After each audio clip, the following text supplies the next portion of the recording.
nasabah mendatangi kantor Bank BUMN di Jalan Merdeka, Kota Pemantang Siantar, Sumatera Utara. Para nasabah ini merupakan korban penipuan koperasi berkedok investasi bodong yang dilakukan Koperasi Swadharma cabang Pematang Siantar. Emosi korban investasi bodong sempat mencuri perhatian nasabah lain yang akan melakukan transaksi perbankan. Kasus bermula pada sekitar tahun 2009 saat pihak bank mempengaruhi nasabah untuk memindahkan dananya ke deposito koperasi yang dikelola Bank BUMN di Pemantang Siantar.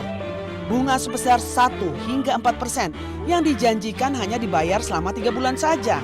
Setelah itu pihak bank tidak membayarkan bunga sehingga nasabah meminta uang mereka dikembalikan. Ketegangan sempat terjadi saat akan dilakukan mediasi. Puluhan nasabah kembali emosi sambil memarahi pegawai bank yang menertawakan aksi mereka. Suasana kerja di bank pemerintah ini sempat terganggu karena banyaknya korban yang marah dan menuntut uang mereka dikembalikan. Para korban mendesak agar pihak bank yang melambangkan tahun berdirinya di tahun 1946 ini membayarkan uang mereka dengan segera. Masa juga mengancam akan memboikot bank pertama milik pemerintah ini karena dianggap sudah melakukan penipuan. Para korban mengaitkan apa yang dialami mereka sama seperti yang terjadi di kota Aik Nabara belum lama ini, di mana dana nasabah sebesar 28 miliar telah dikembalikan pihak BNI setelah kasusnya viral.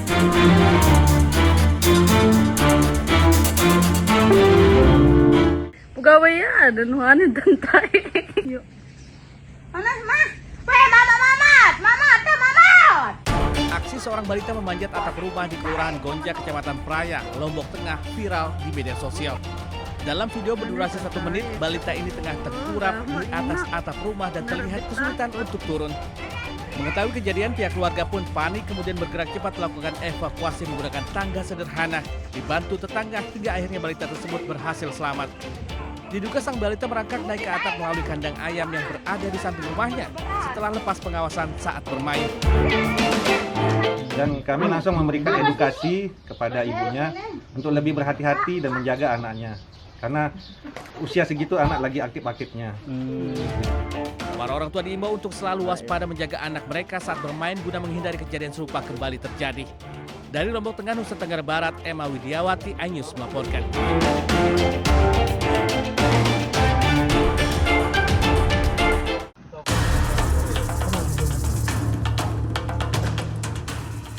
Warga digegerkan dengan munculnya seekor harimau Sumatera di ruas jalan milik perusahaan pembangkit listrik tenaga air di Desa Luat, Lombang, Sipirok, Tapanuli Selatan. Harimau Sumatera itu dengan tenang menyeberangi jalan dan masuk ke dalam semak belukar. 2 hari setelahnya, operator alat berat juga merekam kemunculan harimau Sumatera.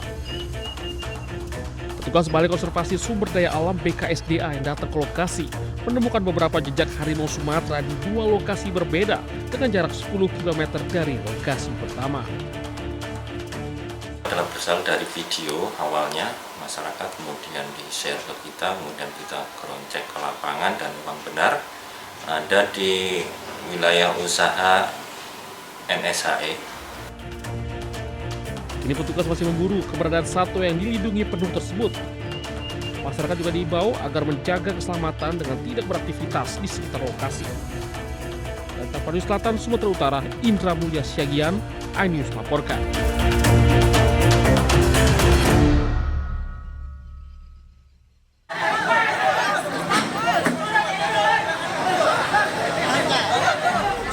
Suasana tegang menyelimuti lokasi eksekusi di Jalan Raya Kudu, Sukarame, Bandar Lampung saat petugas mulai menjalankan eksekusi rumah. Keluarga penghuni berdiri di garis depan mengadang alat berat yang akan merobohkan rumah. 3 orang penghuni rumah diamankan polisi saat tetap bertahan menolak mundur dari halaman rumah. Seorang ibu rumah tangga melangkah ke depan menangis dan bersujud di hadapan jurusita Pengadilan Negeri Tanjung Karang. Wanita ini memohon agar rumah yang menjadi tempat bernaung keluarganya tak dihancurkan. Namun proses eksekusi tak berhenti.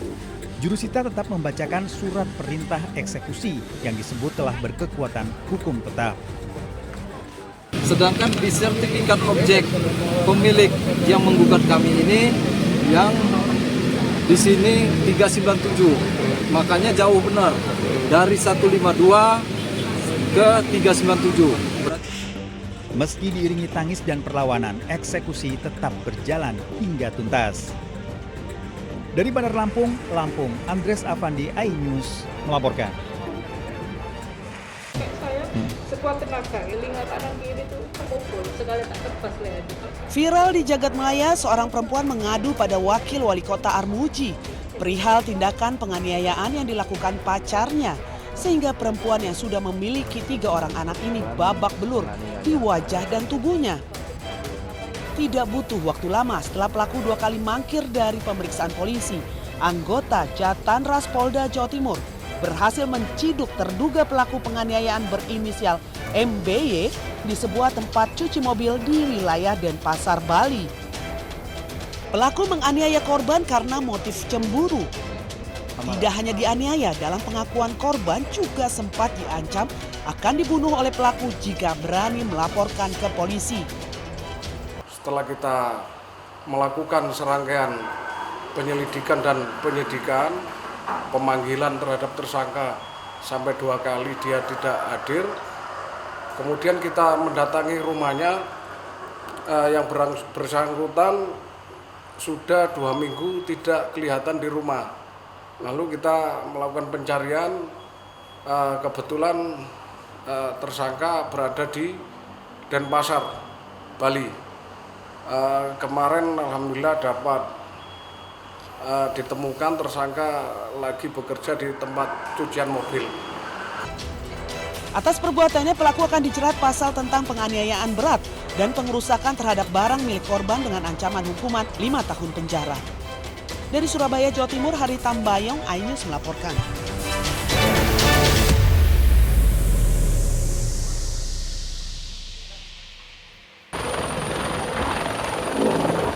Liburan yang seharusnya diwarnai gelak tawa justru berubah jadi momen menegangkan bagi 2 warga negara asal Rusia ini. Sergei Starostin, laki-laki berusia 51 tahun, dan Diana Zolotova, perempuan berusia 20 tahun, terjebak di tebing pantai Cemongkak, Pecatu, Kuta Selatan, Bali. Kedua korban diinformasikan telah terjebak sejak pukul 11.30 WITA. Setelah melihat posisi korban yang jauh di bawah tebing, tim SAR akhirnya memutuskan untuk mengevakuasi keduanya dengan helikopter. Proses penyelamatan tidak mudah karena petugas harus berpacu dengan air laut yang semakin lama semakin naik. Sekitar 12 menit mengudara, tim SAR tiba di lokasi dan langsung melakukan evakuasi dengan sistem hoisting. Keduanya berhasil diselamatkan setelah terjebak hampir lebih dari 3 jam. Kedua korban akhirnya berhasil dievakuasi dan melanjutkan kembali liburan mereka di Pulau Dewata. Dari Badung, Bali, Indira Ari, iNews melaporkan.